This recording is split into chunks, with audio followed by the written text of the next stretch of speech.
Highlands and Cedar River Library, and we'll be turning it over to Peter Renner to address us. Peter.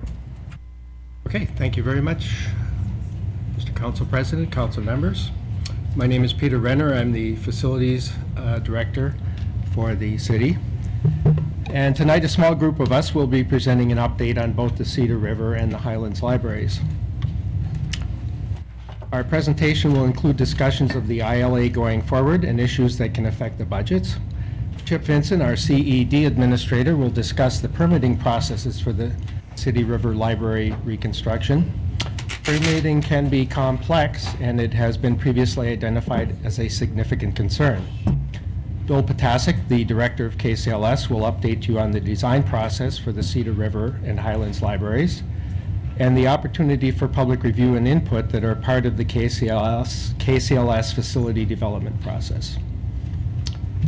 Coincident to the redevelopment of the Cedar River Library, a Liberty Park capital project is already in the budget for 2013 and 14, and Terry Higashiyama, the Community Services Administrator, will share some information about this.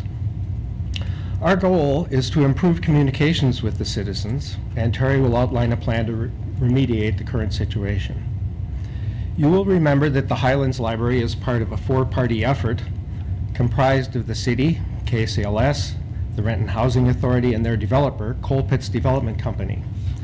The Highlands Library will be attached on one side to a mixed-use development, which collectively is phase one of the total redevelopment of the Sunset Terrace area. We have update information from Mark Groper, the Executive Director of the RHA, on the Sunset Terrace redevelopment progress as it relates to the Highlands Library, and on the relocation of the current tenants.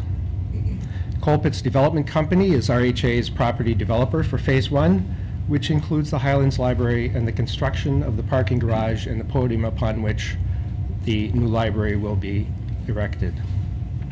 Dave Nielsen is the president of Coal Pits and will say a few words about their partnership with RHA, KCLS, and the city. As I alluded earlier, we intend to respond to the questions we have received from Renton residents as we go. And we hope to have enough time to answer council questions in any of the areas we cover tonight. We will begin with Chip discussing the guiding principles going forward, which are based on the interlocal agreement between the city and KCLS. In general terms, the interlocal agreement documents a partnership that established roles for the city and roles for KCLS.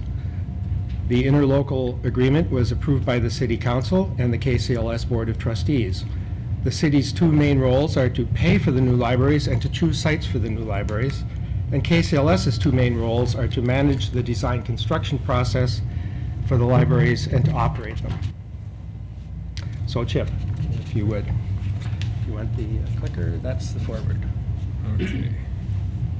Okay. Thank you, Peter.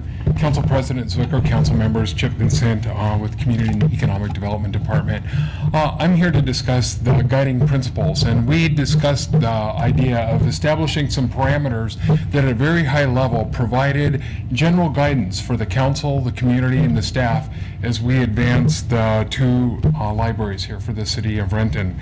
And these guiding principles, as Peter indicated, really come out of the interlocal agreement between the city and KCLS. And this basically provides for an executive summary, but a little bit more detail with respect to expectations. We've identified 9 guiding principles here that I'm going to cover with you, and Jake Covington, our CAO for the city, has provided those to the council, so you should have them with you as well. I believe that was done last week. So I'd like to just real briefly go over those guiding principles, starting with the first one that you have in front of you. If I may interject just quickly for the council's information and public's information, it would be potentially, because we did receive these last week, that at an unfinished business later tonight, that we would adopt as a council these guiding principles if we reach that agreement, if there's editing or that type of thing. But the goal right now is during unfinished business is to adopt these as a council. Thank you. I'm sorry. Yeah, thank you for that.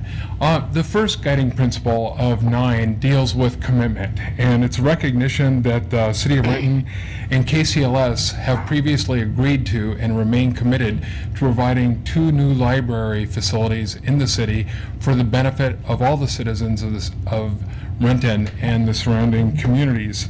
It's a recognition that this has been a very dynamic process to date, but the commitment from the city has not changed. The commitment to providing high-quality libraries remains as true today as it has been in the past.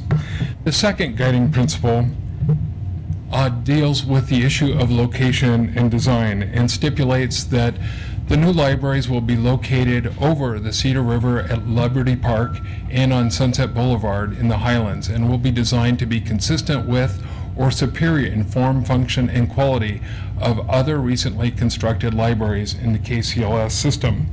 So what we're really talking about here is the importance of location, function, and quality as a guiding principle as we move forward in this process. The next guiding principle is a big one for all of us, and that is we only have so much financial resources to work with, and recognizes that both facilities will be designed and constructed within budget approved, allocated for each building. It's a simple recognition that the council has established a budget for building these libraries, and that is the financial constraints that we work within throughout this process. The fourth guiding principle identifies what is the role of King County Library Service in this advancing this discussion with respect to the new libraries. As previously agreed through interlocal agreement and based on demonstrated knowledge, leadership, and experience in building and providing quality library services, KCLS will be the lead agency to manage and oversee the design and construction of both libraries. Simply recognizing, and we'll talk more in the presentation here, about the vast experience that KCLS has both in building and operating libraries in other communities within King County. The next one deals with departmental responsibilities here in the city, principally for community and economic development and community services. The City of Renton's Departments of Community Services and Community and Economic Development will facilitate and support KCLS by assisting in design and construction, oversight, and attaining all necessary permits for the successful completion of both of the libraries for the city.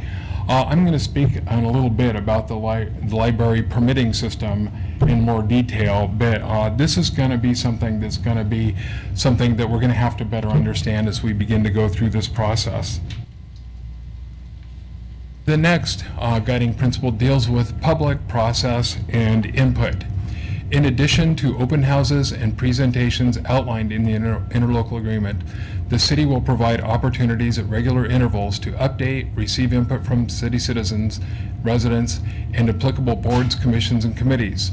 This will include monthly open houses designed to provide the latest information to the public and receive their feedback, and providing current information on both the city as well as KCLS websites.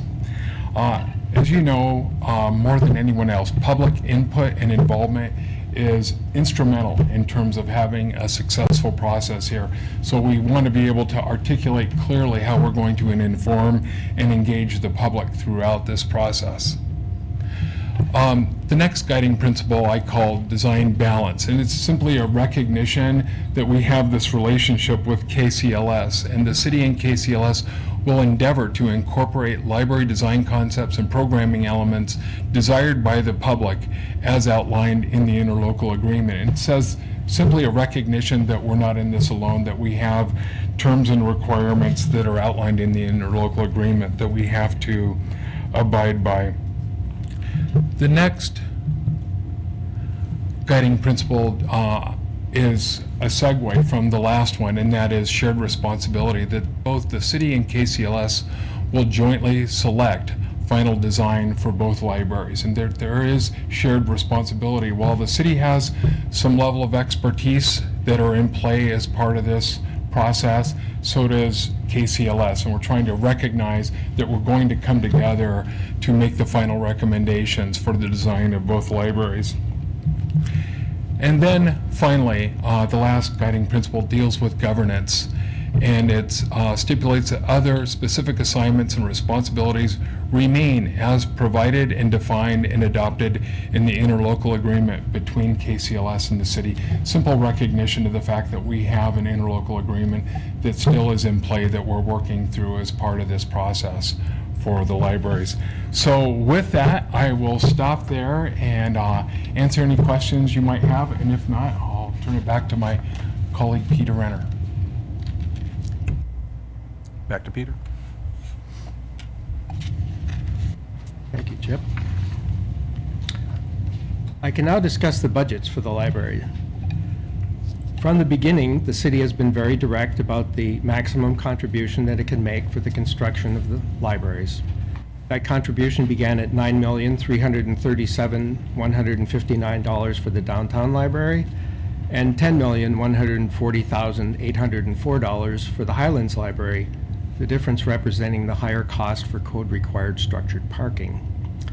The remaining budget for the downtown library is $8.9 million, which includes the value of the Big Five property purchased.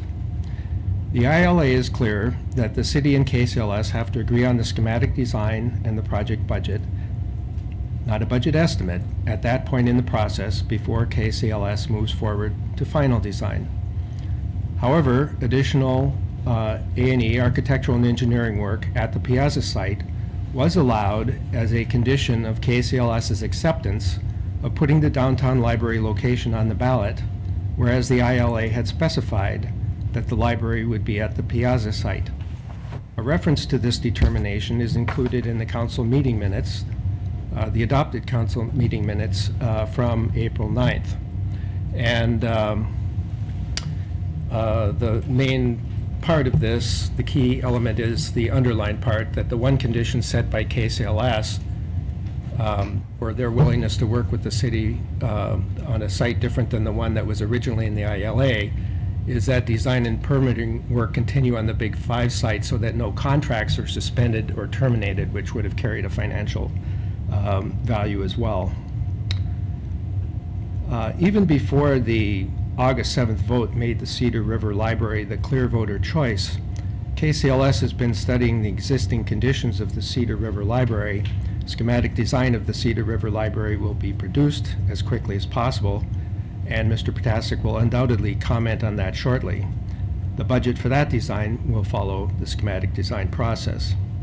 On the larger topic of budget oversight, the ILA added a provision for the city that is not usually a part of the construction process. In the process delineated in the ILA with KCLS, pay applications will be made monthly. The architect and KCLS's facilities director, Greg Smith, will review them, and after any adjustments, stamp and approve the pay applications. KCLS will then pay the contractor. Then they will submit the pay applications to the city for reimbursement, and the city's facilities director will have the additional opportunity to review and question any of the line items. As part of our internal process, which you're all very familiar with, Ewan Wang, the Finance and IT Administrator, will also review it before it is submitted to the Finance Committee for their review and approval. The expectation is that we will do this quickly, but if there are issues we cannot agree on quickly, the ILA also contains mediation requirements. My point is that this collaborative additional step safeguards the city's financial interests.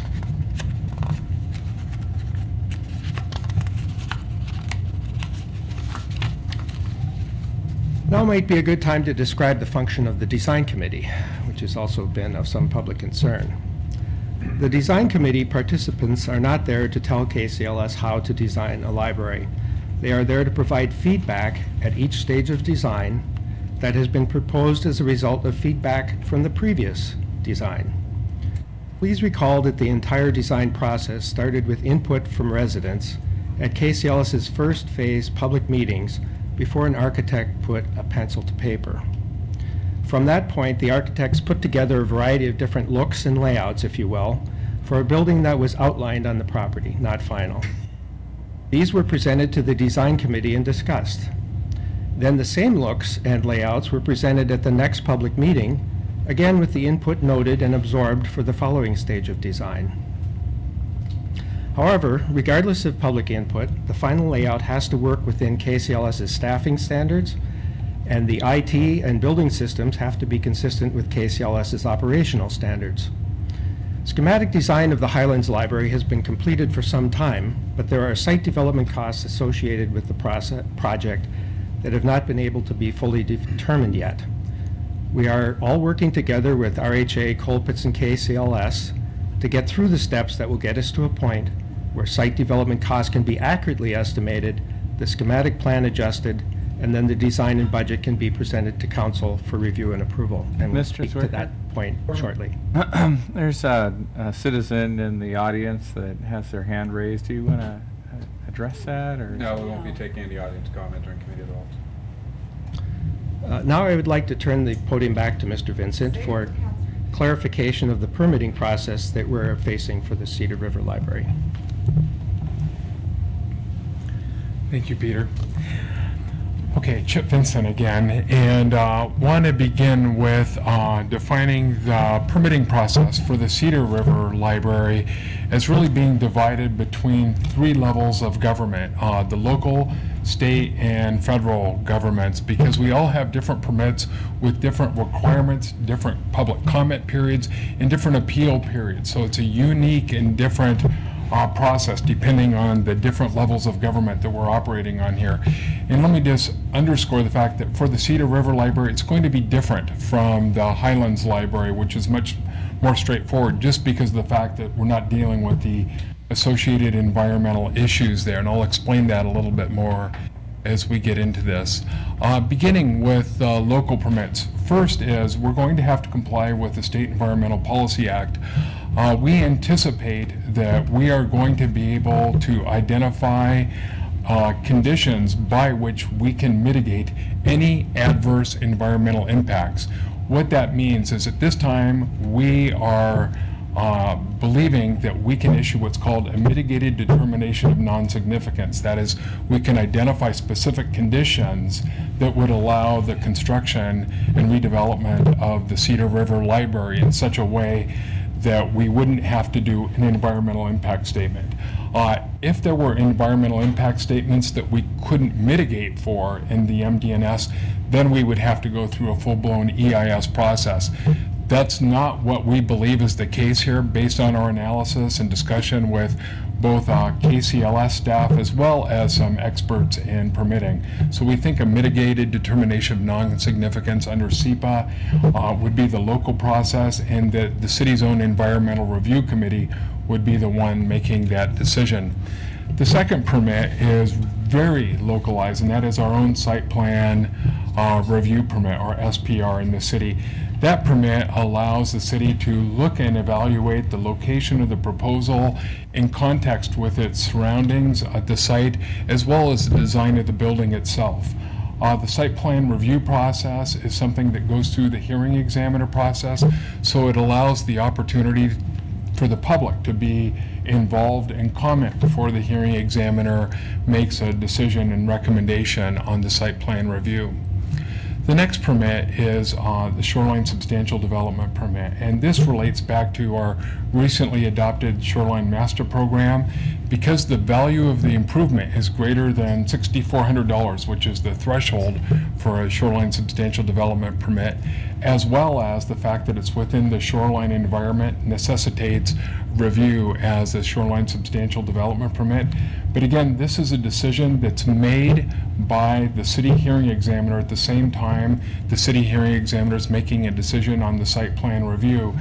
But this then goes to the State Department of Ecology for a 28-day review period, under which they consider if any appeals are filed. If appeals are filed on this, then they go to the State Shoreline Hearings Board, where if an appeal was filed on the site plan review, it would go through our normal process in the city, and that would be in front of the Planning and Development Committee and then to the City Council. And then those three permits have their own timelines. The SEPA process has a 14-day public comment period and a 14-day appeal period. And the Shoreline Substantial Development Permit and the Site Plan Review Permit both run concurrently through the public review and appeal process. But once all that's done at the local level, then it finally comes into the city for It's building and construction permits. The building permits relate to the International Building Code requirements to ensure that the building is structurally consistent with the requirements of that code, as well as our own construction permits for utility extensions that may be required to the site. Now, if there's good news here, it's that there's really only one state permit that we can see at this time that's involved here, and it comes from the Washington Department of Fish and Wildlife, and it's a hydraulics permit.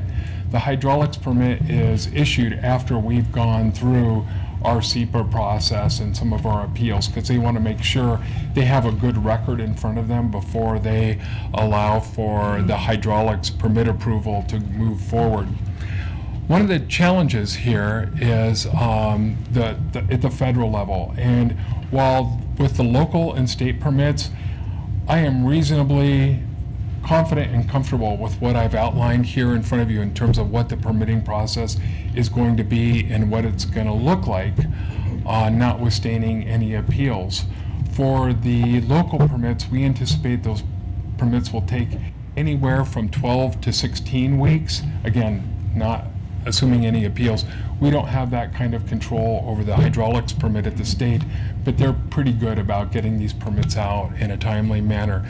In the federal level, this is part of the challenge for us, is because we don't have designs to the point where we know whether or not the actual development and the reinforcement of the pilings under the building is going to break the floodplain. If the building can be designed in such a way that we don't break the floodplain or go below the floodplain, then federal permits won't be required. It's that magic line of what the baseline is for the floodplains, that once we go below that, then it's going to trigger federal review under our floodplain requirements. What we anticipate at this time, if we have to design it in such a way that we break that floodplain, we anticipate it'll probably be what's called a nationwide permit. And the Army Corps of Engineers is the federal agency that oversees the nationwide permits. They act as a clearinghouse for all the other federal agencies, whether it's National Marine Fisheries Services or NOAA or even the Federal Emergency Management Agency. They collect all of their comments and roll them into what's called a nationwide permit. Again, that's only if we actually make improvements to the library that are below the floodplain. And we don't anticipate that we have any definitive knowledge at this point in time that we can tell one way or the other without getting into the design and the specific engineering associated with it. So for the Cedar River Library, that's what we anticipate the process would look like, but I'll always add the caveat that these are very public processes that we're going through with all these comments and permits, and they're always open to appeal. And if we get into litigation, those could extend out those timelines that I just identified. So with that, I would like to answer any questions you might have. If not, I'll hand it back to my colleague Peter. Mr. Ricker? Don, then Marcy? If we have to get this federal permit, what kind of a timeline are we talking? You know, I don't know. I've been really reluctant to speak for federal agencies and their timelines. They have their own timelines. It's been my experience. We can work really hard with them to try and facilitate and get this through the process. They have been really responsive and good to work with. It really depends on whether or not there's another side that they're trying to listen to. But if all parties are aligned in the process, usually they can get those permits turned around pretty quickly. But if there are challenges or issues that come up from other agencies during the comment process, that usually pushes out the timeline. So it's really hard to know. Marcy? Going back to the design oversight, Yeah. is that you or Peter? It talked about the process up to now. We had a public meeting, there was public input, then another public meeting, and that was for the Big Five site. So are we starting over with another public meeting from scratch? Is that what tomorrow is? Okay, I think what will happen is that Mr. Potasic will address that issue. I don't know how many of you were at the original public I was meeting. there. But there wasn't a lot of discussion about specific library design details. It was mostly about what are the kind of things that it's going to take to make this library feel like a Renton library. And there was discussions about the interior design, the exterior design, the sustainability of it, and other issues like that. So there were general comments, and I guess the question really would be whether those comments would be markedly different in a different part of the city as over the Cedar River as opposed to anywhere else in the city.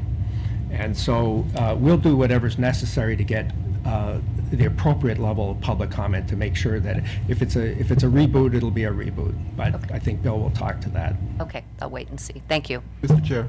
Greg?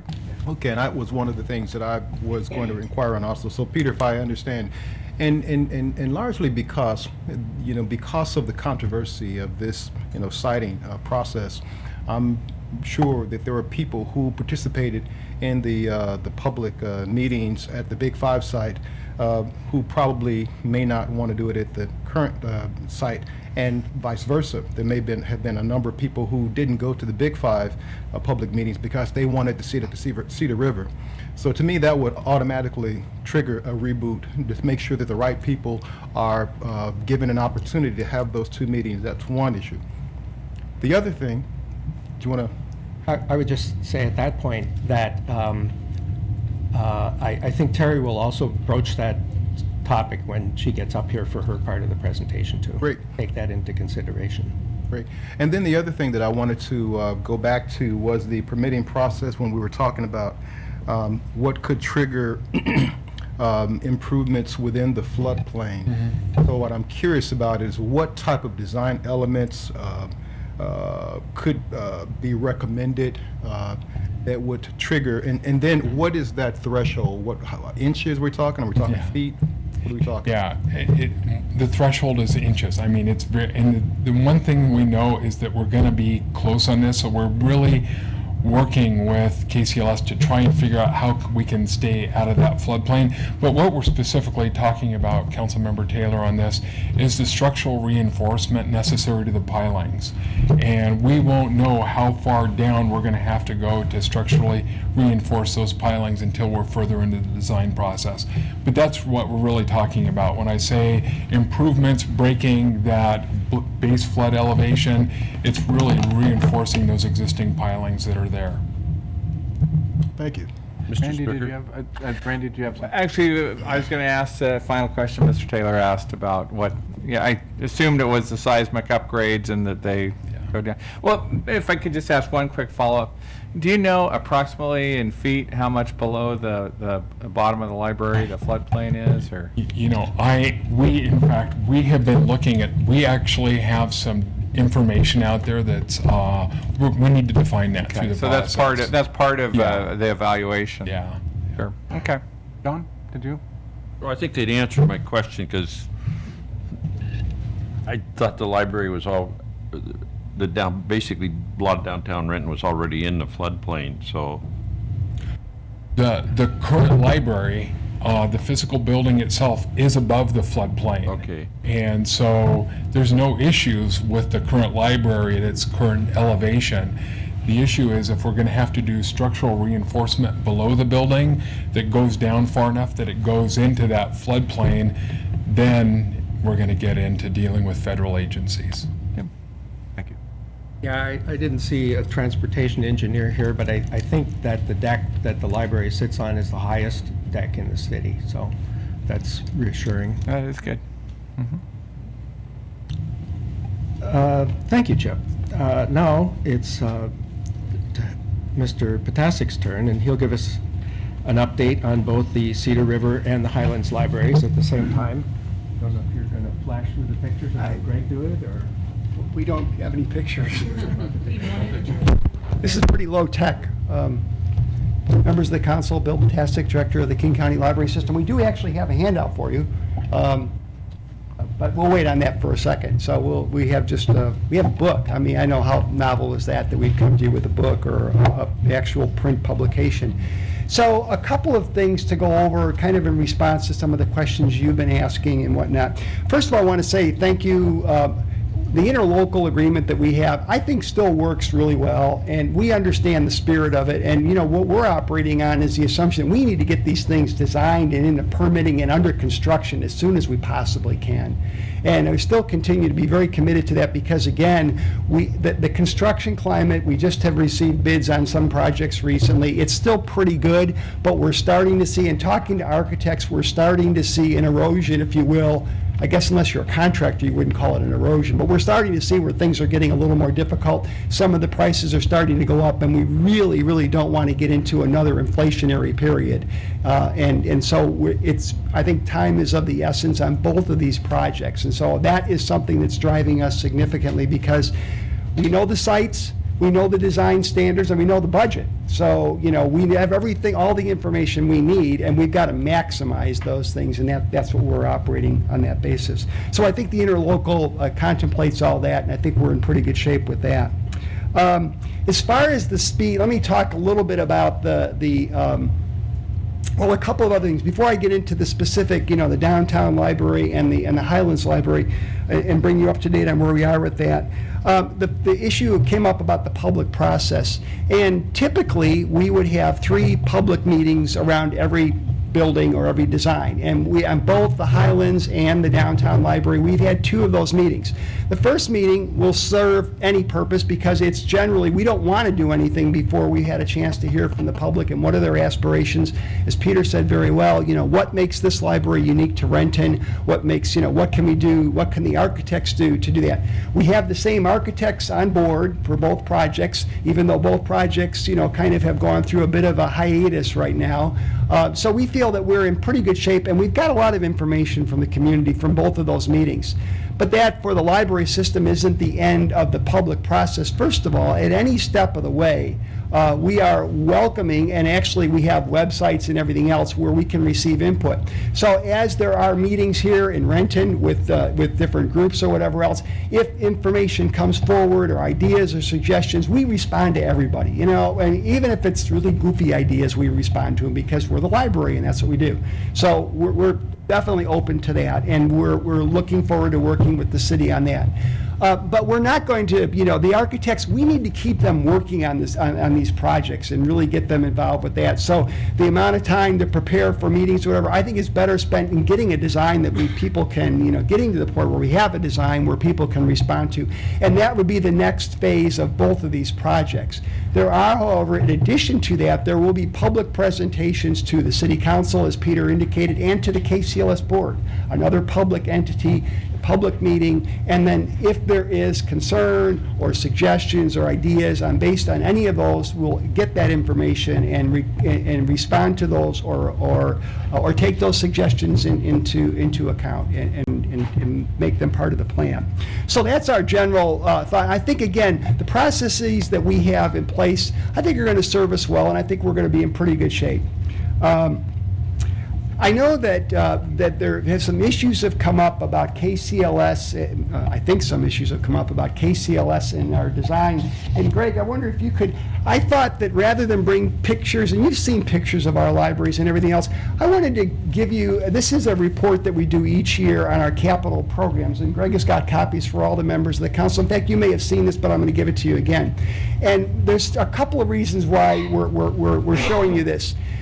When we passed our bond issue in 2004, it was for $172 million. We identified, without a lot of specific information, projects across all of King County for that $172 million, and that was an estimate based on what we thought we could do or what needed to be done. Since that time, KCLS has been navigating both first a high inflationary period and then a better construction climate towards the goal of fulfilling every commitment that was made in the 2004 bond election. And we have been doing that.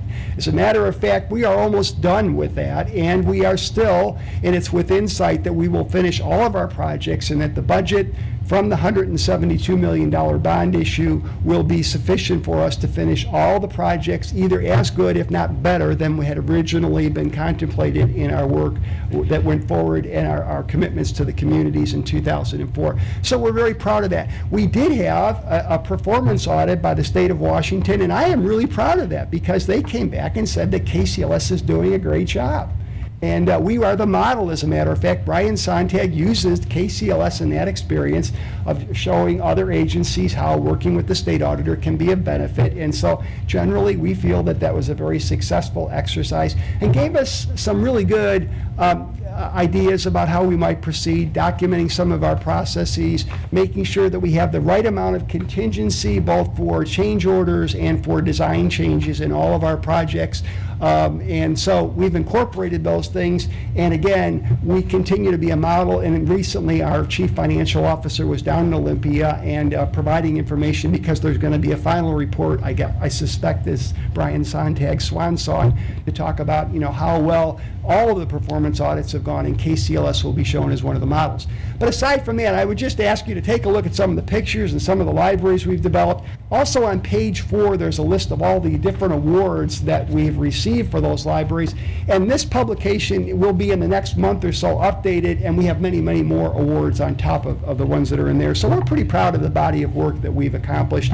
And although we're not in the construction business, we feel that at this point in time, we're getting pretty adept at it. Of course, by the time we get it really down well, we'll probably run out of money and not have to do this for a while, but that's another story. So I just wanted to give you an idea about that and what we're doing, but we have been able to fulfill those commitments, and we're really proud of the library facilities that we've provided for all of our communities that we serve here in King County, and would expect the same thing would happen here in Renton. So let me get to some of the specifics about the two projects and where we are with those. Let me talk about the Highlands first. We were very close to having schematic design, but what we didn't have, and I'm here to encourage, I've shared this encouragement with the city staff, we really need to finalize that arrangement between the developer and the housing authority and the city and the library and get that in place. As soon as we do that, as soon as we've got that in place, we can then finish up all of the design work. But we've got to know exactly how the building is going to sit on the site, what's going to be required of us, in terms of site improvements, how it's going to interface with other developments, and all that will be determined in this, if you will, deal or that it's going to occur, first of all, between the city and the developer. So we really encourage the city to move forward on that as quickly as possible so we can finish the design work and submit a building permit so we can get started on that project, which is very important. So that's kind of where we are right now. We're waiting and talking with the city. I know that the staff are really working hard to make that happen. As far as the downtown side, I was really intrigued with the conversation because it's right on point with what we're doing. Chip and Peter talked about this delicate balance we have on this particular site. And I want to tell you that even before you guys, or before the vote was certified, we started the architect putting together a team because we knew that was going to be the site. So we're not waiting. We didn't wait or anything like that. We're taking advantage of every minute or day that we can possibly to get started on this process so we can catch back up to where we were before. The first thing that has to happen, and you can appreciate based on Chip and Peter's remarks, we've got to understand that site. So our architects, the first thing they did was hire a very specific and technical surveying company who specializes in doing things over bodies of water so that they can survey, the shoreline and all the property around it to understand exactly to the inch where, the floodplain is. We've got to know that. And once they have got that, and they hope to have that fairly soon, they're working on that particular surveying right now, and it's way beyond the typical survey that you would do on a project. Then the other thing is that the civil engineers are already starting to work, but then we want to bring them together. These are the structural people and everything else, to talk with the survey people to see what are our options. Because as Chip said, and I think it's really important for this process, we've got to if there's any possibility of avoiding some of these federal permitting processes, we want to avoid them. And so if we can move something an inch or two and it avoids a whole process, we want to be able to do that and know that going in. We don't want any surprises. You don't want any surprises. It'll affect, the budget and everything else. So we've got to be very, very careful that we do this part of it right. And that's what they've been working on. I mean, so it's not sexy. It's not something that I can say, look what we've got, this design or something like that. But I think that we want to make sure that our consultants, our architects know exactly what they're doing on this site. They've got to be more precise than they probably have been on any other particular site, so that we can make sure that if it's at all avoidable to go through these additional permitting things, that we don't want to do that. So that's kind of where they are right now. And then they are, as I mentioned, the civil folks are working initially to kind of get some ideas. And our thought is, as soon as the survey work is done and the civil people have some ideas about what needs to happen, whether or not the things that hold up the building need to be reinforced or whatever, we're going to bring them together and then kind of let the architects work through with them to see what are our options on there. What is negotiable? What is not negotiable? What could we possibly do? So that's kind of the process. Again, it's not sexy. It's not exciting. I can't show you pictures of it or anything like that, but it's really important work that's highly technical, and I feel confident that we've got the right people involved with that. And that's what they're doing right now. As I say, we're on the Highlands. We're close to having schematics, but again, a lot of that's going to depend on exactly how the site lays out and related to issues related to the business arrangement. So that's kind of where we are with both projects, and I'll stop now and answer any questions Mr. you Chair. have. Yes, Bill, I'm glad to hear that, and glad that you had the presence of mind to get a team in place to begin some early work to try to get out in front of this. I think that's good. That being said, there's been some information that has been presented by the proponents for the Cedar River Library, or some of the members of it, that identified some pre-development plans that indicated that the entrance to the library is being considered to be moved from the location that it currently is over into the parking lot area.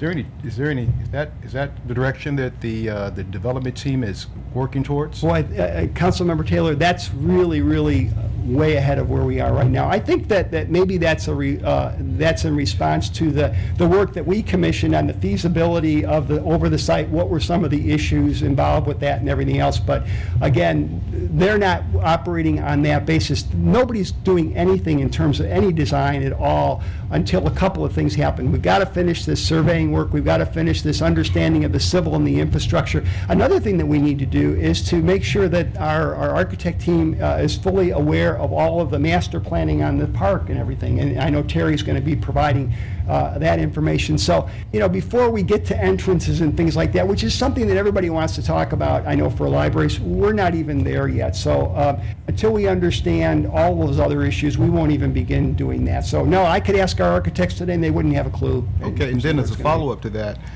it's my understanding that making that type of configuration does increase the cost for development. Well, again, I have no idea, at this point in time. The only thing I know, it would be one of our standards, is that we would have one entrance to the library. We'd want it for security reasons. We want to keep it to one entrance. If we've learned anything from all of our experience of building libraries, that you don't want to have more than one entrance because it makes it really difficult to manage the building and everything else. So I would anticipate that would be, we'll have an entrance somewhere, but where it is right now, that we're not even anywhere close to that. Those would be one of those great issues that when we get something that we can talk about. We can have input from the community. You guys can weigh in. Everybody can weigh in on it. And then, okay, so if you do it here, what's the advantage? What are the disadvantages? If you do it here, what are the pros? What are the cons? But you got to be able to first of all understand. How does the building actually sit on the thing, and how does it be held up? I mean, that's the most important thing, because we don't want to have a building that structurally isn't sound. Mr. Chair? Yeah, and following up with that, do you have a rough idea of the time frame for when decisions like that would be made? Is that 3 months out or 6 months out or? I don't know. Because of the technical nature, and what they may want to do is to kind of explore some of these, like if we do it this way, if we could, what will be the impact in the permitting, they want to do that. So I'm really reluctant to say it'll be like this.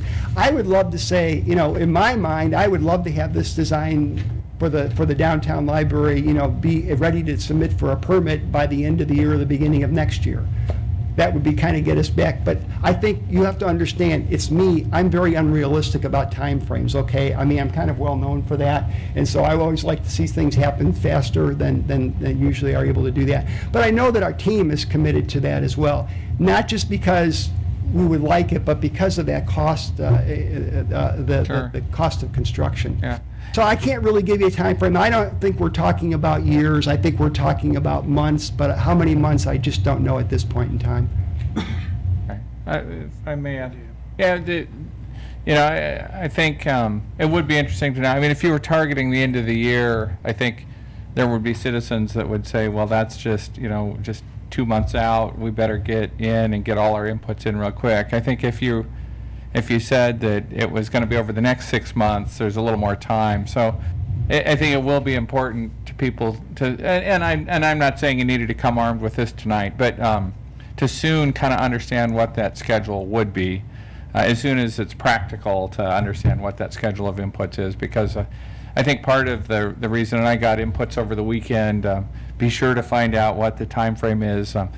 We've suggested we'd have monthly meetings, but there's a percentage of the citizenry that feels like, well, by the time we have the first monthly meeting, the design will be behind us, So we want to just assure them that that's not the case. Yeah, well, I mean, first of all, I just want to remind you, this whole process, we're not, when I say, by the end of the year, I'm talking about a full process where we have come up with some ideas for design, we've come up with some options, we've had a chance, again, to discuss those kinds of things, and then, kind of, as much as we can. Everybody's not going to agree on everything. We've got two public agencies, the library and the city, that are involved in this, and then we've got the interests of the citizens, and we have, different perspectives there. So we're going to try to get as much consensus as we possibly can. But I would like to see what the architects and what they told me is what they really want to avoid is pushing forward on this thing or getting into the discussion of design before it's fully understood what all these infrastructure and permitting issues are, because what could happen is we could end up making significant mistakes or miscalculations that would affect the budget and would affect the long-term timing of this thing. And I think that's where we really want to try to reduce the uncertainties as much as possible before we go forward. Because like I say, where the entrance is, I'm just using that as an example, could be really minimal compared to whether or not we have to go to the Army Corps of Engineers to get some permission to do something. Sure. Thanks. Bill? Great, thank you very much. Yes, thanks, Bill.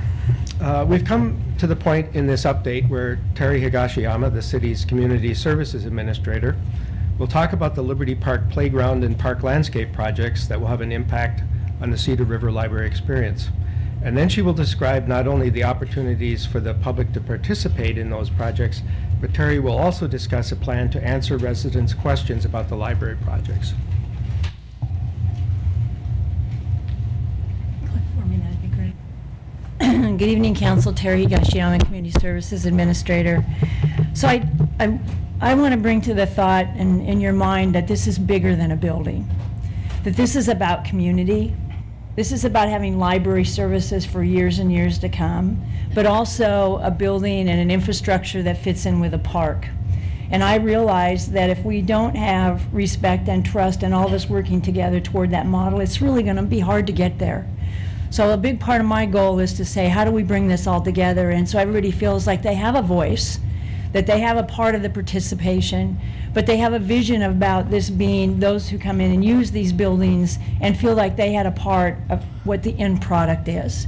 And a bigger part of that is the park. We heard when it very started about keeping it over the river that we wanted to have all the elements that made it special about the park. So we can't ignore that this is what it's going to be connected to, and we have a tri-park master plan. But in the meantime, we had put in our 13-14 budget, which you have not approved yet, but I'm not putting you on the spot either, under our capital project, is to put new playground equipment in Liberty Park. It is one of our oldest pieces of equipment over there. It's well used, as you know. It's at the connection of the trail. We have held off doing some of the landscaping. We've got a lot of plants that need to be moved and moved around. So our intent is to bring our park staff in, bring our volunteers on. You know that we have community members that volunteer great in this city, and bring them on to help us then redo the landscape, open up around the building, look at the picnic shelter, add new playground equipment, figure out elements from our skate park all the way over to make this connected with the library. We can't take one without figuring all together. It's just like the museum that's going through their capital campaign. You know, we have a master corridor where all of these fit together, and the building and the library is a portion of that, a part of that. So how do we connect these all together and still make this a wonderful experience so you can park your car, do all of these things in one place, and have the joy of what we have in Renton? And that's what my job is, to help Terry, bring just- that together.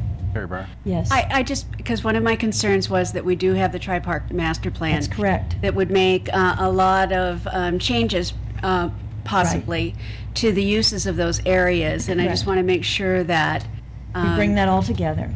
all right, that we're working towards the future of what that's going to look like. Absolutely. Okay. All of that needs to come together, because we can't forget that was a huge community input, and you Right. adopted that. So we need to bring all those together and make this a great connection through there, and open that up, make the visibility good, and make it so everybody feels comfortable and safe. You know, we've been adding our security cameras and safety. We added one at Liberty Park already. There'll be other cameras that will be situated in the park to help maintain that. That's through our program and part of our safety, and that's in our capital campaign. And then I don't want to forget that this is also about community members coming together and volunteering.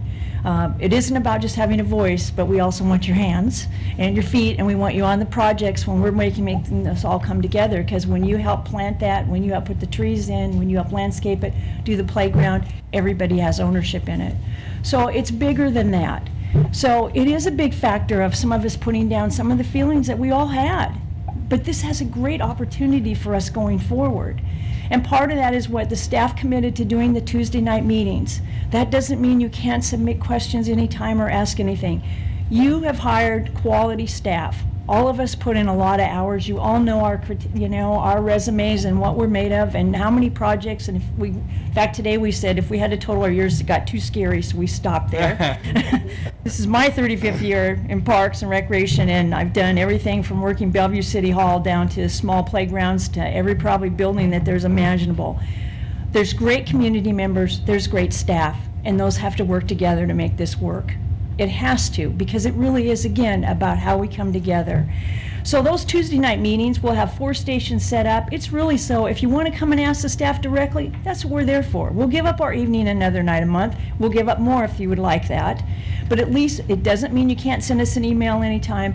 All the questions will go online to the city's website and be linked to KCLS so that everybody gets the answer to the question. The problem we have now is that when people phone in, they call 3 or 4 of our staff members. We're all answering the same thing, huge amount of staff time, and not everybody gets to hear that answer. So we're trying to make sure we get all the answers out. The questions would go on the website, and the answer would be there from the staff. Terry, Ms. Barr is going. Thanks, Terry. I just know that you're talking about, you talked about stations, an open house type of station. And we've heard from the public, I believe it might have been on this one, but on some of the other issues, that sometimes they would prefer to all be sitting down and asking questions and hearing answers, all hearing the same answers. So I wonder if that component is figured into. We have an this. opening. We're going to try it for tomorrow night. Right. We have 4 stations. They're going to be finances, design, permits, and Liberty Park improvements, mainly because if somebody's coming for a specific issue, we want to be able to answer that. But certainly, we will open up with the principles that we talked about tonight, the ILA, and the staff is there to answer any questions. If we can't answer it, our goal is to get back to everybody. I guess I can just anticipate that as the design process goes along, it may be more effective for everyone to Absolutely. have the design on the big screen and everybody talk about it together. So just- Absolutely, and this is separate from the design meetings and the other open houses Okay. that, yeah. So this is strictly the smaller communication or the question that somebody, the design meetings would be separate, we'd add those in also. Okay. Unless we think, can combine them. But to answer your question too, Councilwoman Breyer, this will be dynamic. So for tomorrow night, we think the large Right. amount of focus will be on the Cedar River building. Clearly, as we go along and their updates, we'll spend time on the Highlands Library. I think the idea, if we think there is it would be most helpful to have a situation where, there's a large amount of information and we can convey it all at once. And yeah, we do more of the kind of the presentation for the whole group and then let them respond. So I think we see every month, we'll just see where we are in terms of information, how best to get that out and how best to receive information. Quickly, just one more, because I think you just said something that it hadn't sunk in. We're talking about both libraries being discussed at Yes, these meetings. absolutely. Okay. And any questions about Liberty Park or other things. So Perfect, okay. staff will be there. We can certainly modify it to fit. But this is to make sure that all public gets the answers and we get them back out as soon as we can and back on the website. Thank you. Hopefully, we'll try to have the answers and we'll get them out. So we want to make sure we get the questions correct. Mr. Chair? Randy? Yeah, I think this is a great idea, and I'm really grateful to you and everybody that's working to put this on. I think that this is maybe, the part of the answer to what is that forum for people to address their inputs and questions. And I think it really would be a better forum than the city council chambers for addressing those comments.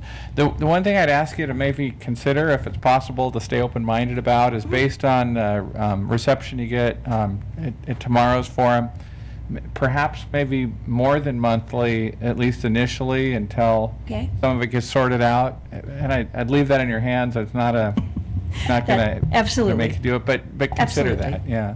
Yeah, I mean, this is about us working for you, for the citizens, and what's the best way we can make that work. And if it takes more than one night a month, we're happy to do Okay. that. I'm speaking for all my team Yeah. members. And I'm just. Oh, I'm sure they're, No, I mean, you know that we do a lot of evenings, but Yeah. again, your time frame and keeping communication, I just want to express that we are committed, we work hard. This is about all of the citizens Yeah. and everybody in Renton coming out with the best project, Right. not only in the building, but overall, and that's what we're committed to. And this is a good time for me to sort of inject that that this library is very important to me. It's very important to all the council members. But when Mr. Zwicker and I and Mr. Covington were meeting before this meeting, we were discussing the fact that I brought up the fact that 3 years ago, when we had the vote to annex to KCLS, citizens in a survey had actually decided that the library services was one of the lower items on their priority list, after fire and police and roads.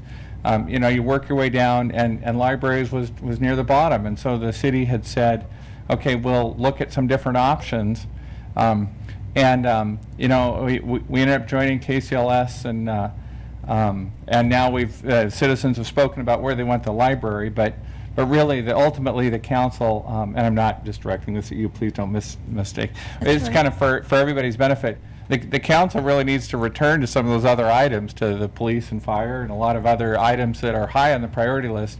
So one of my objectives is to find a really great forum to continue for the next year of discussions, but not have it be the city council chambers, so that we can stay focused on the many other things that are in front of us.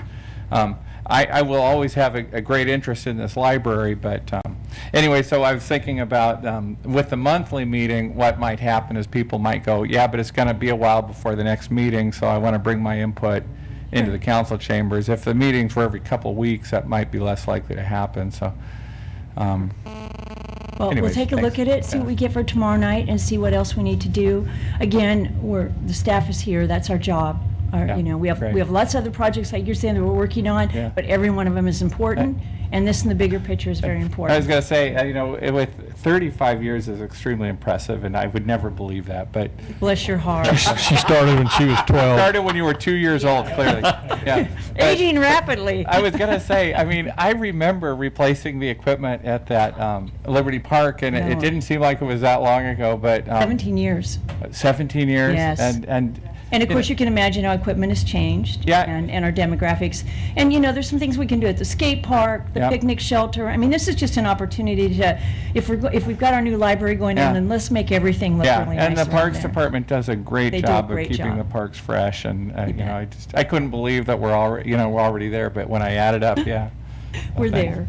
Yeah, when we start to replace some bridges, and it's your second time through, Randy, that'll be a real. That's when I know it's time for me to retire, yeah. Well, thank you for Thanks. your guidance. We certainly will work with all of our attendees tomorrow night, or emails that we get, and look for the best way to do this going forward. So that's my scope of work that I'll be working on with the team. There's, with Preeti Sridhar is always working with us, and Ewan too. So all of us are part of this 5-member team in your departments that will be working together to make sure that we hear everything and we move as best we can.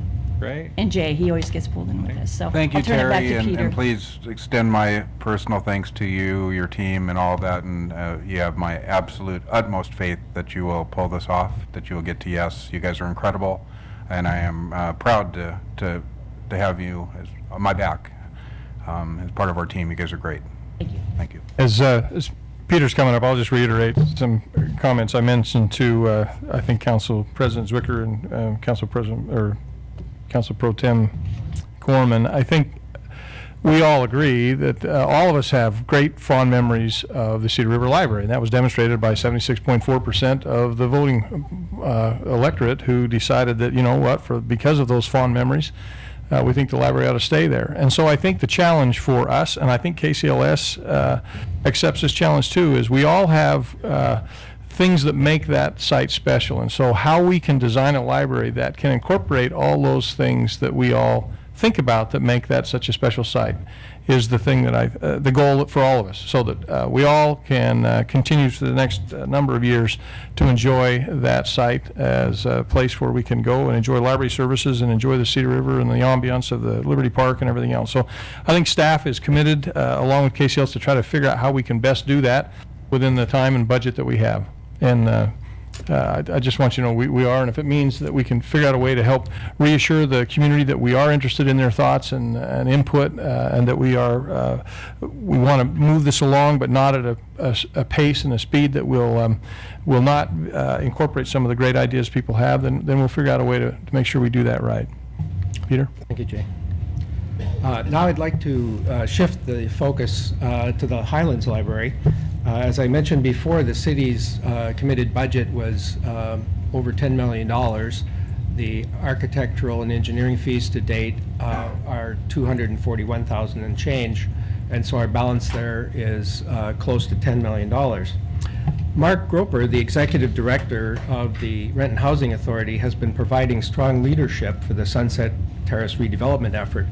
In our collaborative effort for Phase 1, which includes the new Highlands Library, he's been giving strong support by keeping the federal approvals and the tenant relocations coming on schedule. Unfortunately, Mark could not be with us tonight because of a sudden family situation that required his full attention. However, Owen Mayfield, the Director of Finance and Accounting for the Housing Authority, would like to say a few words on behalf of the Housing Authority, and then I can quickly run through the material on the PowerPoint slides that Mark provided earlier. Owen, still here? Good.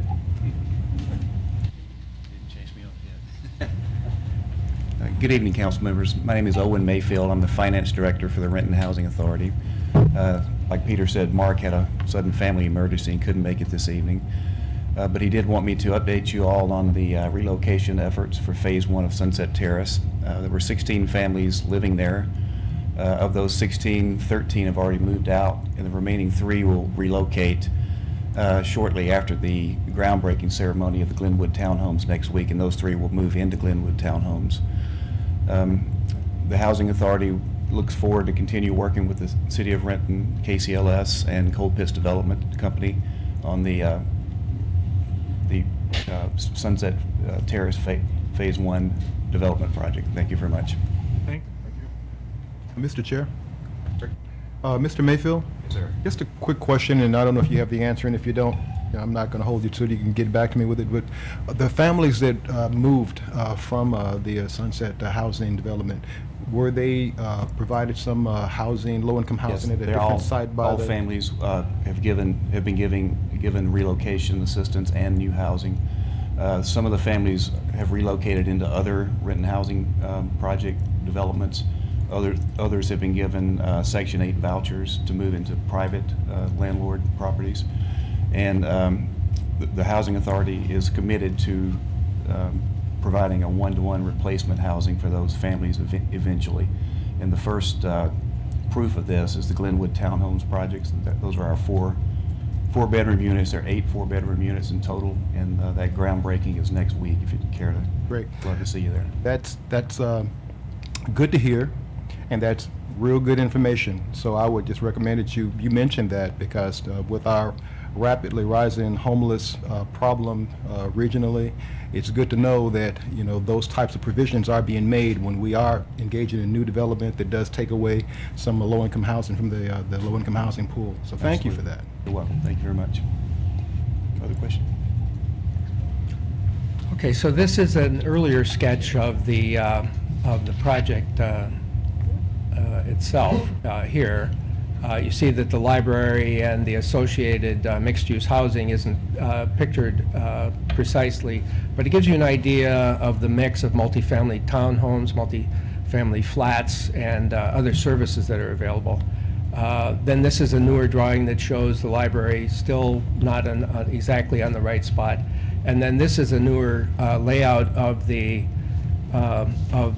library in yellow and blue, and the associated mixed-use development in gray next to it.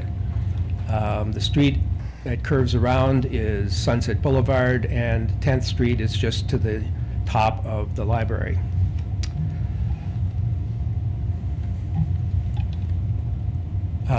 There's a mention of the Glenwood townhomes. They've turned out beautifully, and I can't wait for the open house. I certainly hope that the weather's going to be something like we've been having lately. So a quick update on the progress. RHA got the HUD disposition approval in February. Their relocation efforts are quite extensive, and they have these alternatives. They can get a Section 8 housing voucher. They can move into the Glenwood Avenue townhomes, other units, or future developments, and they get first dibs on replacement housing. So the update there is that 13 of 16 units are vacant. Colpitts and RHA have reached an accord of $987,000 for the sale of the block of property between Harrington and 10th, between Sunset Boulevard and Sunset Lane. The purchase and sale agreement draft was exchanged on September 10th, and then they're expecting to start demolition early in 2013. Besides KCLS and RHA, the other big player in this combined effort is Colpitts Development. Dave Nielsen's here tonight. He's the president of this company, and he'd like to come up and introduce himself to most of the audience that has not met him previously, and describe Colpitts' history working in Renton and their level of engagement in the Sunset Terrace redevelopment effort.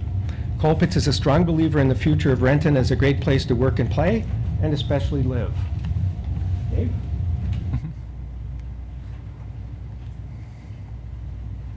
Good evening. Thank you for the opportunity. My voice is going. Does this work? Okay. Let's see. Point of clarification. My formal title is Director of Development. Colpitts Development Company is owned by Judith Colpitts Nielsen, so my spouse. History in Renton. I think we completed 95 Burnett in 2007. After, as you know, a recession started soon thereafter. We experienced tremendous rent compression. So you've probably heard all those trials and tribulations. But a more important story is that we had seen the site several times, and prior to actually looking at it, we'd acquired the Highlands site. It was a land contribution. Here, as you can see, it's completed, but we couldn't get anyone to look at it to finance it because of the surrounding neighborhood. While the city had grand boulevard plans and reinvestment ideals, it was very difficult. So we made the conscious decision to build 95 Burnett, which had comparables immediately down the street. Don Daly, of course, built those. We did a little higher quality product to prove that we knew the Renton market. After getting that done, just before the total collapse in March 2008, we closed the B of A loan, and then they subsequently had issues. But we were able to build it. We had a fire. It was probably the longest construction loan B of A has ever done. But what happened when we were ready then to re-rent the North Tower, the income demographic changed. It supported the location. People want to locate there because of its alternate access, its convenience. You're not living in a shopping mall per se or in an industrial park. It's got a neighborhood feel, and it's in transition. Our income demographic is phenomenal from the rental profile. In just the last 20 leases, for example, it's over $67,000. So there is a true market and an increase in taxpayers for the Renton Highlands. We actually had to rush completion of the North Tower, or the South Tower, because we were actually running out of units in the North Tower, the one that had to get cleaned up and relet. So now we're somewhere hovering around 90% occupancy. Wow. But we've been hovering there for a little bit, so we're having to get aggressive. The market is still financially there. It's getting solved, and it's mainly due to two large projects that were built. So when the Highlands discussion came around, we were very excited we like libraries. We started talking to the city, and I think Peter would like me to focus more on several of the development issues. The question of the library downtown versus the river forced a size consideration initially for the library up on the Highlands. Was there a need to possibly make it bigger? Now I think everybody's on board. It's back to the 15,000 square foot library. It's really where do we draw the line and who's doing what for who, because with 4 parties, predominantly similar goals, but there are some restrictions and rules that go with each entity that are different. We think we are there. We have the site plan and schematic. We are working actively with the library and the city to get all of the agreements necessary to do this. And it's been broken down mainly really there's a transaction between RHA to Colpitts for the land, then do a second transaction with the land to the city, then that way we're keeping it as much as possible 2-party agreements instead of having all 4 people trying to be in the same. But there is an easement land use agreement that probably goes with the property owner, which would be the city, that provides the library efficient access to the property. In addition, it's come to light in the last several months about the new right-of-way standards that are desired by the city for the Sunset Boulevard, which effectively takes 8 feet of the property, possibly 11 feet of the property away and makes for a wider boulevard, which in effect pushes the entire site to the northwest, which we were going to have to reconfigure, regrade Sunset Lane anyway, which is full of utilities, and there's a water line upgrade required up there that we are familiar with from Harrington Square, for example. So that's in process. So with the library, we just have issues of who's paying, and with the city, who's paying for what portion of flat work outside, for example. But it's all in process. Draft agreements were circulated.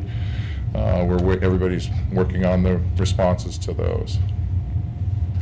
Any questions? Mr. Zucker? Don? Well, some people have said that the deal is off between you and the city and the library, and what you're telling us tonight is that it is full steam ahead. I mean, you're going to build this project. That's news to me that it was off. Well, but I'm just telling you what some people have been saying, and I just want to clarify that this Well, is... do you want to share with where that came from, or? No. Mr. Chair? Okay. Mr. Chair? What do you think, Don? No, I would say that we're committed to the Highlands. We don't have any reason not to. And in fact, one of the agreements that must be completed is we're not going to build an island by itself there. it's very important for us to have the Phase 2 agreements done with the Housing Authority for subsequent market rate, and the Housing Authority, Mark has a strong desire to produce very similar product, if you will, for a mixed income facility on site to make a true mixed income neighborhood, and the townhomes, would be mixed income.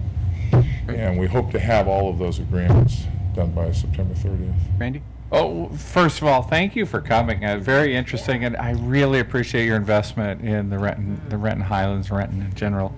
Thank you. But I was just going to say, to add to maybe to give some insight into where that started. What I'd heard specifically was that there was just issues with the garage and the assignment of parking. And I mean, if that's the case, it doesn't surprise me. I can imagine that's an issue that's under negotiation. But maybe that's where the whole thing started. There were desires by various parties for different things.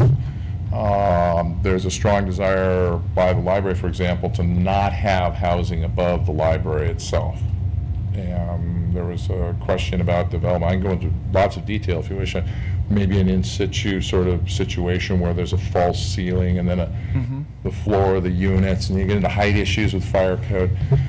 We were able to, I believe, put in place a plan, making a submission for a PUD up there for the entire site, and also that will help us generate funds to help with the park and try and get as much of it done as possible. So Phase 1 will maybe just be a lawn out back.